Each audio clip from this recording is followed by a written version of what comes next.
କିଛି ନୂଆ ଶିଖିବା, କିଛି ନୂଆ ଜାଣିବା, କିନ୍ତୁ ବୁଝିବା, ପଢିବା ଏବଂ ପ୍ରୟୋଗ କରିବା, ସେଇଟା ହେଉଛି ଓଡ଼ିଆ ପାଠଶାଳାର ପ୍ରଚେଷ୍ଟା। ଆପଣମାନଙ୍କୁ ସମସ୍ତଙ୍କୁ ସ୍ୱାଗତ ଓଡ଼ିଆ ପାଠଶାଳାକୁ। ଚାଲନ୍ତୁ, ଲାଷ୍ଟ ଭିଡିଓରେ ଆମେ କଥା ହେଇଥିଲେ ଭାରତୀୟ ଜାତୀୟ ଆନ୍ଦୋଳନରେ ଗାନ୍ଧୀଙ୍କ ଆବିର୍ଭାବର ଫର୍ଷ୍ଟ ପାର୍ଟଟା। ଆମେ କଥା ହେଲେ କେଉଁଭଳି ଭାବରେ ସେ କଣ କଲେ ନା, ଯୋଉ ଆମର ସ୍ୱାଧୀନତା ସଂଗ୍ରାମ ଥିଲା ତା ଭିତରକୁ ତାଙ୍କର ଏଣ୍ଟ୍ରି କେଉଁଭଳି ଭାବରେ ହେଲା, ତାପରେ ସେ ଯୋଉ ସତ୍ୟାଗ୍ରହ ଗୁଡିକ କରିଥିଲେ।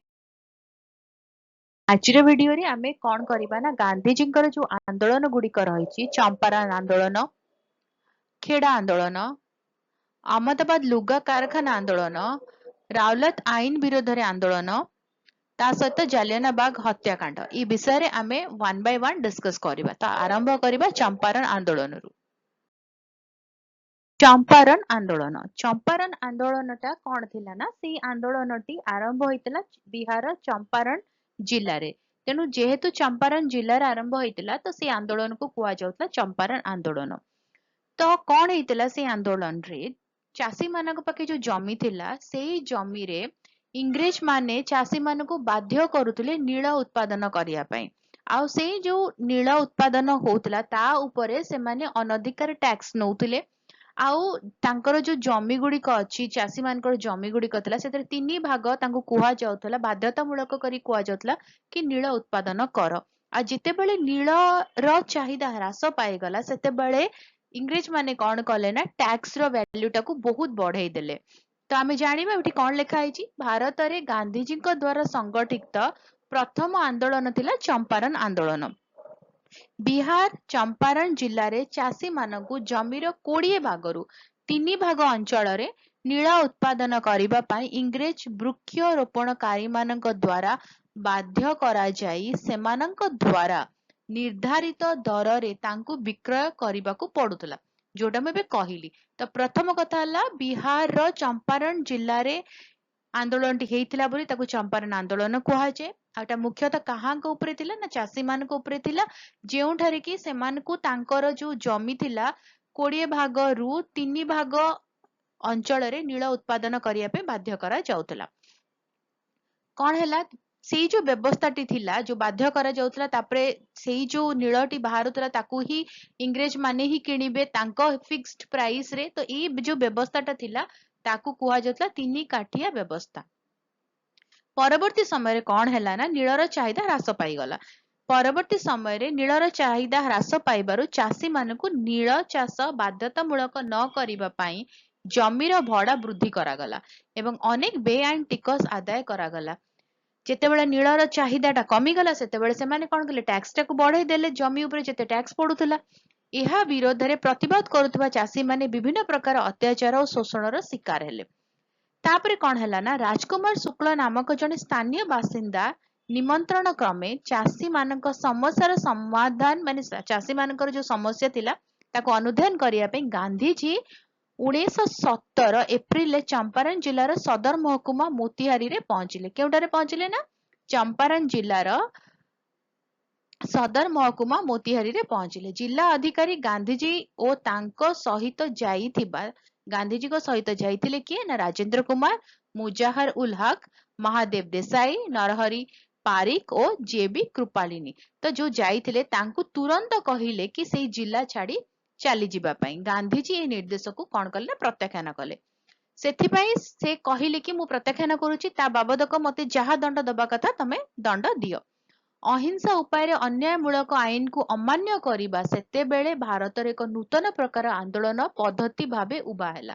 शेषरे सरकार गांधीजी चंपारण चाषी मानक समस्या गुड़ी को अनुधान करिया पे अनुमति देले एवं एही विषय रे सरकार का द्वारा गठित कमिटी रे गांधीजी को एक सदस्य भाबे अंतर्भुक्त करागला।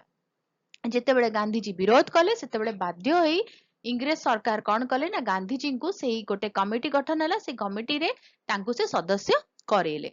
गांधीजी निजे अनुसंधान करी चाषी मानक इंग्रेज मालिकंक शोषणरू रक्षा करिबा निमंते आंदोलन करी सफल हेले। 3 काठिया जो 3 काठिया व्यवस्था थिला ताहा उच्छेद हला, ताहा उठी गला एवं इंग्रेज मालिकंक द्वारा बेआईन भाबे आदाय करा जाइतिबा अर्थर 25% भाग चाषी मानकु फेराई दिया गला। एक वर्ष मध्य इंग्रेज वृक्षरोपणकारी माने सेही अंचल छाड़ी चलीगले। चंपारण आंदोलन गांधीजी नेतृत्व में भारतर प्रथम सफल अहिंसा आंदोलन थिला। तो प्रश्न आसी पारे कि केउटी प्रथम सफल अहिंसा आंदोलन थिला? सेटा थिला चंपारण आंदोलन। खेड़ा आंदोलन 1918 मसीह आरंभ होइतिला जेतेबेले गुजरात रे दुर्भिक्ष स्थिति पड़िथिला।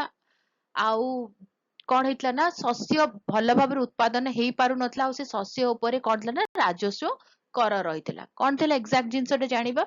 1918 मसीह रे दुर्भिक्ष जोगु केते मसीह रे ना 1918 मसीह रे दुर्भिक्ष पाई गुजरात रे स्थित खेड़ा जिल्ला रे शस्य उत्पादन बाधा प्राप्त हेला। तो फर्स्ट टाइम अंडरलाइन करबा 1918 मसीहा गुजरात स्थित खेड़ा जिल्ला रे जेतु खेड़ा जिल्ला रे आंदोलन टी हेइतिला ताकू कुआ जे खेड़ा आंदोलन। शस्य उत्पादन बाधा प्राप्त हैला। तत्कालीन राजस्व विभाग सेही टाइमिंग रे जो राजस्व विभाग नियम थिला तत्कालीन राजस्व विभाग एक नियम अनुଯାयी जमीर स्वाभाविक उत्पादन परिमाणर जेतिक उत्पादन हुए 1/4 रु कम परिमाण रे शस्य उत्पादन हेले जदि 1/4 ठू कम शस्य उत्पादन हब चासी मानक राजस्व देय परिमाण कोहल करा जिबार व्यवस्था थिला। खेड़ा चासी मानक इंग्रेज कर्मचारी माने संपूर्ण राजस्व भरणा करिया को बाध्य करिबारु गांधीजी यह विरोध रे सत्याग्रह करने को चासी मानक संगठित करथिले। सेतेले थिला कि जदि कोनोसी कारणवशत 1/4 चाष कम हैला ताहाले कौन हबो ना तांकर जो राजस्व दबार व्यवस्था टाको कोहल करा जिवो। किंतु सेतेबेले कौन कले इंग्रेज कर्मचारी माने थिले से माने तांको कंप्लीट करटा दबा पई कहले तांको कहले कंप्लीट जो टैक्स अमाउंट अछि तमे तांको दियो। तो या विरुद्ध रे चासी मानकु संगठित करथिले गांधीजी आउ से विरोध करथिले। चासी माने खजणा देको प्रत्याख्यान कले एवं एथि पई जे कोनोसी परिमाण भोगिबाको प्रस्तुत हेले। शेषरे कौन हैला जेतेबेले आंदोलन आरंभ होला तापरे इंग्रेज माने कौन हेले बाध्यतामूलक राजस्व आदायरु निवृत्त हेले। एक गुप्त निर्देशनामा जारी करी केवल सामर्थ्य थिबा चासी मानक ठारू एहा आदाय कले। एही आंदोलन रे इंदुलाल याग्निक गांधीजींकर जड़े मुख्य सहयोगी थिले। आंदोलनर सफलतार गभीर भाव प्रभावित होई खेड़ा जिल्लार आदिवासी तथा अहमदाबाद आईनजीवी सरदार वल्लभ भाई पटेल गांधीजींकर जड़े प्रधान अनुगामी होई गले। बुझीला। अहमदाबाद लुगा कारखाना आंदोलन ये आंदोलन रे कौन हितिला हमें जानिबा।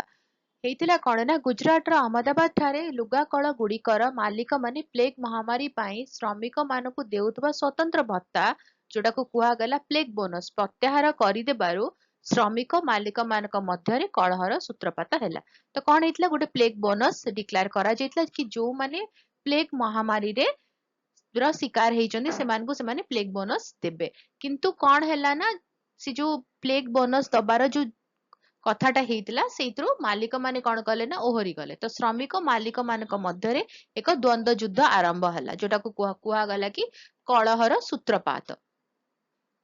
सेतेबेले कौन तापरे कौन हैला इंग्रेज जिल्लापाल जो थिले इंग्रेज जिल्लापाल अनुरोध क्रमे गांधीजी कौन कले ना से कलहरे हस्तक्षेप कले। आ एथि पई एक ट्रिब्यूनल नियुक्ति करी ताहार निष्पत्ति को ग्रहण करने को उभय पक्ष को राजी कराई थिले। उभय पक्ष राजी हेले कि आमे आमर जो प्लेग बोनस टी अछि ता विषय कौन करबा। किंतु ता पर मुहूर्त रे कौन हैला मालिक माने कौन कले ना से जो तांकर जोटा निष्पत्ति हेतला से माने ओहरी जाई कि कौन कले से माने आउ गोटे फार्मूला कले से श्रमिक मानकर जो मजूरी अछि ताकू 20 भाग वृद्धि घोषणा करदेले। कौन कले ना श्रमिक मानक मजूरी टाकू 20 भाग वृद्धि करदेले बढ़ाई देले। अहमदाबाद कारखाना श्रमिक मानकर 35% भाग मंजूरी वृद्धि दाबी प्रत्याख्यान करिबारु सी कौन कले ना 20 भाग मंजूरी टाको बढ़ेले। किंतु तांकर एक्चुअली थिला कि 35 भाग मंजूरी हमको वृद्धि करिबा दरकार माने जेतिक तांकर पाउथिले मजूरी सेतरे तांकर 35 भाग मजूरी वृद्धि करिबा तांकर दाबी थिला। किंतु मालिक माने कौन कले ना 20 भाग वृद्धि कले। आउ 35 भाग जो मजूरी तांकर थिला दाबी सेटाको से माने प्रत्याख्यान कले। अहमदाबाद कारखाना श्रमिक मानकर 35% भाग मजूरी वृद्धि दाबी प्रत्याख्यान करिबार मालिक मानक विरोध रे गांधीजी श्रमिक मानकु एक अहिंसा आंदोलन करिबा पई प्रवर्ताई निजे सेही आंदोलन नेतृत्व नैथिले। ଦାବି ପୂରଣ ପର୍ଯ୍ୟନ୍ତ ଅନଶନ ଚାଲୁ ରଖିବେ ବୋଲି ଘୋଷଣା କରି ସେ ଶ୍ରମିକମାନଙ୍କ ସପକ୍ଷରେ ଅନଶନ ଆରମ୍ଭ କଲେ। ଏହା ଶ୍ରମିକମାନଙ୍କୁ ଦୃଢ ଭାବରେ ସଂଗଠିତ କରି ସମଗ୍ର ଭାରତରେ ଦୃଷ୍ଟି ଆକର୍ଷଣ କଲା। ଏଥିରେ ଭୟଭୀତ ହୋଇ ପରିଶେଷରେ କାରଖାନା ମାଲିକମାନେ ଶ୍ରମିକମାନଙ୍କ ମଞ୍ଜୁରୀ 35 ଭାଗ ବୃଦ୍ଧି କରିବା ପାଇଁ ସମ୍ମତି ହେଲେ। ଆନ୍ଦୋଳନ କରିବା ଫଳରେ ସେମାନେ ରାଜି ହେଲେ। ଏହା ଦ୍ୱାରା ଗାନ୍ଧିଜୀ ଜନସାଧାରଣଙ୍କ ମନରେ ସତ୍ୟାଗ୍ରହ ପ୍ରତି ଆଗ୍ରହ, ଶ୍ରଦ୍ଧା ଓ ସମ୍ମାନ ଆଣି ଦେଇଥିଲେ। ତ ଆମେ ୟା ପୂର୍ବ ଭିଡିଓରେ ଜାଣିଛନ୍ତି ସତ୍ୟାଗ୍ରହ କୋଉଠୁ ଆସିଥିଲା, ଆରମ୍ଭ କେମିତି ହେଇଥିଲା, ଆଉ ଧୀରେ ଧୀରେ ଲୋକମାନେ କେଉଁଭଳି ଭାବରେ ସତ୍ୟାଗ୍ରହକୁ ଆକ୍ସେପ୍ଟ କଲେ ସେଟା ଆମେ ଏବେ ବୁଝିପାରୁଛନ୍ତି। ରାଉଲତ ଆଇନ ବିରୋଧରେ ଆନ୍ଦୋଳନ। ଯେତେବେଳେ ଗାନ୍ଧିଜୀ ଚମ୍ପାରଣ ଆନ୍ଦୋଳନ କଲେ, ଖେଡା ଆନ୍ଦୋଳନର ନେତୃତ୍ୱ ନେଲେ, ଅହମ୍ମଦାବାଦ ଠାରେ ଯୋଉ ଲୁଗା କାରଖାନାର ଆନ୍ଦୋଳନର ସଫଳତା ପରେ ଗାନ୍ଧିଜୀଙ୍କ ନେତୃତ୍ୱ ପ୍ରତି ଜନସାଧାରଣଙ୍କର ବହୁତ ଆଶା ଆସିଯାଇଥିଲା, ତାଙ୍କର ବିଶ୍ୱାସ ବଢି ଯାଇଥିଲା। ତାପରେ ଧୀରେ ଧୀରେ କଣ ସମଗ୍ର ଭାରତ ବର୍ଷରେ ଜନସାଧାରଣଙ୍କ ନିକଟରେ ଗାନ୍ଧିଜୀଙ୍କର ପରିଚୟ ବଢିଥିଲା। ଏହାପରେ ସେ କଣ କଲେ, ଏକ ଜାତୀୟ ସ୍ତରରେ ବ୍ରିଟିଶ ଶାସନ ବିରୋଧରେ କେତେକ ଆନ୍ଦୋଳନ ସଂଗଠିତ କରିବା ପାଇଁ ଆଗ୍ରହ ପ୍ରକାଶ କଲେ। 1919 ଖ୍ରୀଷ୍ଟାବ୍ଦରେ ଇଂରେଜ ସରକାରଙ୍କ ଦ୍ୱାରା ଏକ ଆଇନ ପ୍ରଣୟନ କରାଗଲା, ଯାହାକୁ କୁହାଗଲା ରାଉଲତ ଆଇନ ବୋଲି। ତ ସେଇ ଆଇନ ବିରୋଧରେ କରି ଗାନ୍ଧିଜୀଙ୍କ ନେତୃତ୍ୱରେ ଯେତେବେଳେ ଏକ ବିଦ୍ରୋହ ସୃଷ୍ଟି ହେଲା, ତାହାକୁ କୁହାଗଲା ରାଉଲତ ଆଇନ ବିରୋଧରେ ଆନ୍ଦୋଳନ। ପ୍ରଥମ ବିଶ୍ୱଯୁଦ୍ଧରେ ଭାରତ ଇଂରେଜ ଓ ମିତ୍ର ଶକ୍ତିଙ୍କୁ ବହୁତ ଭାବରେ ସାହାଯ୍ୟ କରିଥିଲା। ଭାରତୀୟମାନଙ୍କର ଆଶା ଥିଲା କି ଯୁଦ୍ଧ ପରେ ଇଂରେଜ ସରକାର ଭାରତର ରାଜନୈତିକ ଦାବି ଗୁଡିକୁ ପୂରଣ କରିବେ, କିନ୍ତୁ ସେମାନେ ତାହା କଲେ ନାହିଁ। ସେମାନେ ଭାରତୀୟମାନଙ୍କୁ ନିରାଶ କଲେ। ଇଂରେଜ ସରକାର ଭାରତରେ ବିଦ୍ରୋହ ଓ ବିପ୍ଳବାତ୍ମକ କାର୍ଯ୍ୟକଳାପକୁ ଦମନ କରିବା ପାଇଁ ବିଚାରପତି ରାଉଲତଙ୍କ ଅଧ୍ୟକ୍ଷତାରେ ଏକ କମିଟି ଗଠନ କରିଥିଲେ। ଏହି କମିଟି ସୁପାରିଶ ଅନୁସାରେ ଏକ ଆଇନ ପ୍ରଣୟନ ହେଲା, ଯାହାକୁ କୁହାଗଲା ରାଉଲତ ଆଇନ। ତ ସେ ଆଇନରେ ଥିଲା କଣ? ସେ ଆଇନ ଏହା ଥିଲା କି ରାଉଲତ ଆଇନ ପ୍ରଭାବରେ ଇଂରେଜ ମାନେ କଣ କରିପାରିବେ, ସେ ଯେକୌଣସି ଭାରତୀୟକୁ ସେ ଗିରଫ କରିପାରିବେ, ବିନା ବିଚାର କରି ସେ ତାଙ୍କୁ କାରାଦଣ୍ଡରେ ରଖିପାରିବେ ଆଉ ତାଙ୍କୁ ଦଣ୍ଡିତ କରିପାରିବେ। ଏହି ଆଇନ ବଳରେ ଇଂରେଜ ସରକାର ଯେକୌଣସି ଭାରତୀୟଙ୍କୁ ଗିରଫ କରି ବିନା ବିଚାରରେ କାରାଦଣ୍ଡରେ ଦଣ୍ଡିତ କରିପାରିବାର ବ୍ୟବସ୍ଥା କରାଗଲା। ଏହା ଦ୍ୱାରା ଜନସାଧାରଣଙ୍କ ସ୍ୱାଧୀନତା ଓ ଅଧିକାର କ୍ଷୁଣ୍ଣ ହେଲା। କଣ ହେଲା ନା, ସେମାନେ ଗୋଟେ ଆଇନ ଏମିତି ନେଇ ଆସିଲେ ଯୋଉଟାକୁ କହିଲେ ରାଉଲତ ଆଇନ। ଆଉ ସେଇ ରାଉଲତ ଆଇନ ଫଳରେ ସେମାନେ ଯେକୌଣସି ଭାରତୀୟକୁ ଆରେଷ୍ଟ କରିପାରିବେ, ତାଙ୍କୁ ନେଇକି ଜେଲରେ ରଖିପାରିବେ, ସେ କଣ ଭୁଲ କରିଛି ନ କରିଛି କିଛି ବିଚାର ହବ ନାହିଁ। ଫଳରେ କଣ ହେଲା ନା, ଭାରତୀୟ ମାନଙ୍କର ଯୋଉ ନିଜର ସ୍ୱାଧୀନତା ବା ତାଙ୍କର ଅଧିକାର ଥିଲା ତାହା ଭାଙ୍ଗିଗଲା।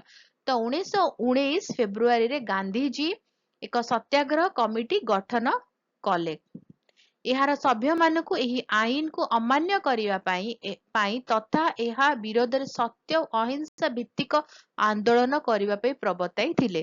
ବ୍ରିଟିଶ ବ୍ୟବସ୍ଥାପକ ସଭାରେ ଭାରତୀୟ ସଭ୍ୟମାନଙ୍କ ବିରୋଧରେ ସତ୍ତ୍ୱେ ସଂଖ୍ୟାଗରିଷ୍ଠ ସରକାରୀ ସଭ୍ୟଙ୍କ ସମର୍ଥନ ଫଳରେ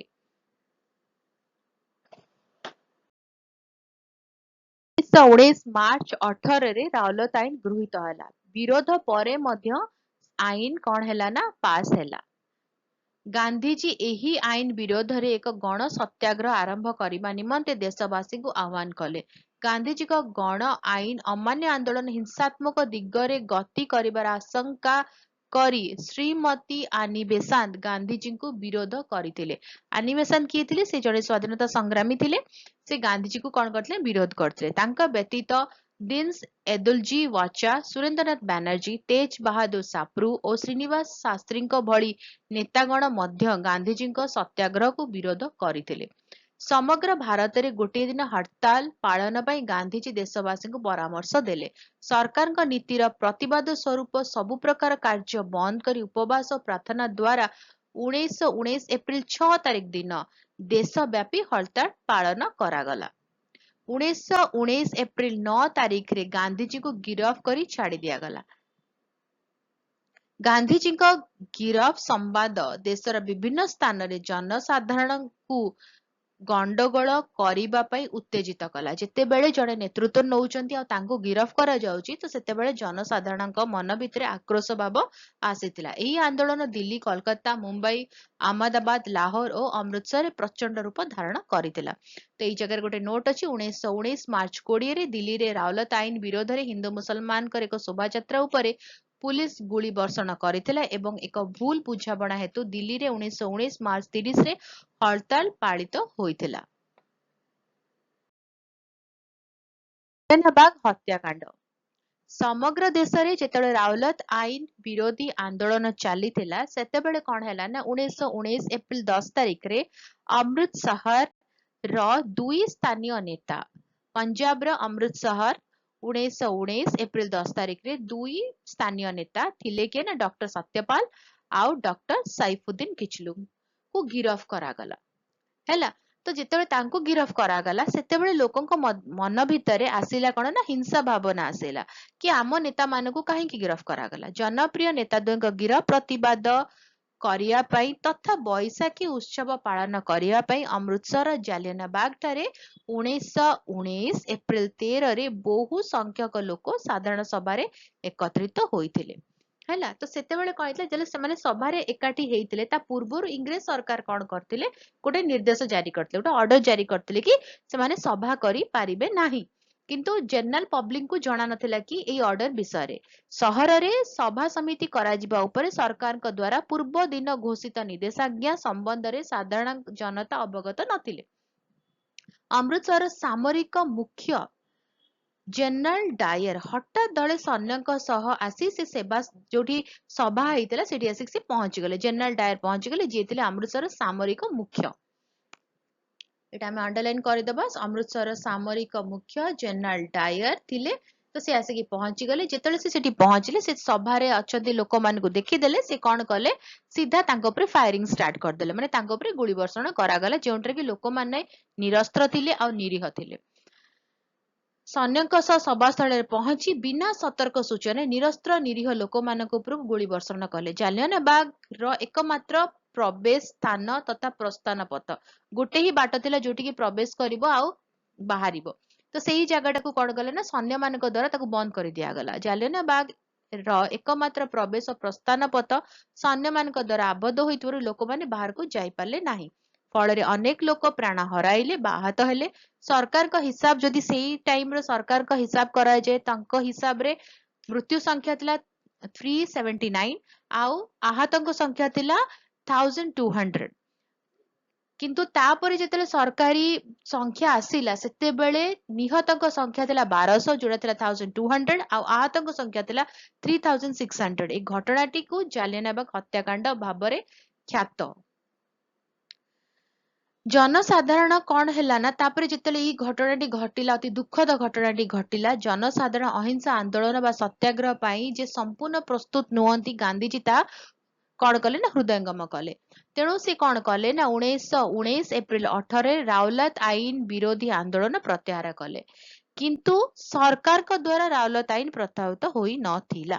ଗାନ୍ଧିଜୀଙ୍କ ଏହି ଆନ୍ଦୋଳନ ଲକ୍ଷ୍ୟ ପୂରଣ ଦିଗରୁ ବିଫଳ ହୋଇଥିଲେ ସୁଦ୍ଧା ଏହା ଗାନ୍ଧିଜୀକୁ ଜଣେ ବହୁ ପ୍ରତିଭା ସମ୍ପନ୍ନ ସର୍ବଭାରତୀୟ ନେତା ଭାବରେ ପ୍ରତିଷ୍ଠିତ କରି ପାରିଥିଲା। ଆମେ ପଢିଥିଲେ ନା ଗାନ୍ଧିଜୀଙ୍କର ଆବିର୍ଭାବ କେଉଁଭଳି ଭାବରେ ହେଇଥିଲା। ତ ସେଇ ଏଇଟା ହଉଛି ତା ଆନ୍ସର କି ସେ ସବୁ ପ୍ରକାର ଚେଷ୍ଟା କରିଥିଲେ କିନ୍ତୁ ରାଉଲତ ଆଇନ ବିରୋଧୀ ଆନ୍ଦୋଳନ ସେ ପ୍ରତ୍ୟାହାର କଲେ, ଯୋଉଟା କି ସମ୍ପୂର୍ଣ୍ଣ ରୂପରେ ସଫଳ ହେଲା ନାହିଁ। କିନ୍ତୁ ତାଙ୍କ ଚେଷ୍ଟା ପାଇଁ ସେ ଜଣେ ଫେମସ ପର୍ସନାଲିଟି ହେଇପାରିଥିଲେ। ଜାଲିଆନାବାଗ ହତ୍ୟାକାଣ୍ଡର ବର୍ବରୋଚିତ କାର୍ଯ୍ୟ ସାରା ବିଶ୍ୱକୁ ଚକିତ କରିଥିଲା। ଅମୃତସର ଘଟଣା ପରେ ପଞ୍ଜାବରେ ସାମରିକ ଆଇନ ଘୋଷିତ ହେଲା ଏବଂ ଏଠାକାର ଜନତା ଅକଥନୀୟ ଅତ୍ୟାଚାର ସମ୍ମୁଖୀନ ହେଲେ। ଏହି ଘଟଣା ପ୍ରଚାରିତ ହେବା ଫଳରେ ସମଗ୍ର ଦେଶରେ ଆତଙ୍କର ବାତାବରଣ ଖେଳିଗଲା। ଅତ୍ୟନ୍ତ ଘୃଣାର ସହିତ ଗାନ୍ଧିଜୀ ବ୍ୟକ୍ତ କଲେ କୌଣସି ପ୍ରକାରେ ଭାରତୀୟ ମାନେ ସରକାରଙ୍କର ପୈଶାଚିକ ପ୍ରବୃତ୍ତିକୁ ଗ୍ରହଣ କରିବା ପାପ। ଏକ ନୂତନ ରାଜନୈତିକ ଆନ୍ଦୋଳନରେ ଝାସ ଦେବା ଲାଗି ମହାତ୍ମା ଗାନ୍ଧୀ ଦେଶବାସୀଙ୍କୁ ଡାକରା ଦେଲେ। ଇଂରେଜ ସରକାରଙ୍କର ବର୍ବରୋଚିତ କାର୍ଯ୍ୟର ପ୍ରତିବାଦ ସ୍ୱରୂପ ବିଶ୍ୱକବି ରବୀନ୍ଦ୍ରନାଥ ଠାକୁର ନାଇଟ ପଦ ଓ ଗାନ୍ଧିଜୀ କାଇଜର ଇ ହିନ୍ଦ ଉପାଧି ତ୍ୟାଗ କରିଥିଲେ। ବୁଝି ହେଲା? ତ ଆମେ ସାରିଲେ ଫାର୍ଷ୍ଟ ଯୋଉଟା ଥିଲା ପ୍ରଥମ ପାଠ ଯୋଉଟା ଆମେ କମ୍ପ୍ଲିଟ କଲେ। ଯଦି କିଛି ଡାଉଟ ରହିଗଲା କିଛି ଯଦି ବୁଝି ହେଲାନି ମତେ କमेଣ୍ଟ ରେ ଜଣେଇବ आंसर करबा आ जदि भल लागिला बुझी हैला टिके लाइक कर दियो वीडियो को सहित शेयर करो चैनल जो मैंने वीडियो देखुचंती सब्सक्राइब करना पर्यंत चैनल को प्लीज सब्सक्राइब करी बेल आइकन प्रेस करी ऑल नोटिफिकेशन को ऑन रखिता वीडियो अपलोड नोटिफिकेशन पहुंचबो आमे मिसिकी पढ़ी परिबा बुझी परिबा एवं जानि परिबा या पर आमे जिबा द्वितीय पाठ पाखकु ताले रहउची देखा आगामी वीडियो रे भलरे रो सुस्थ रे रो मते अनुमति दियो बाय बाय।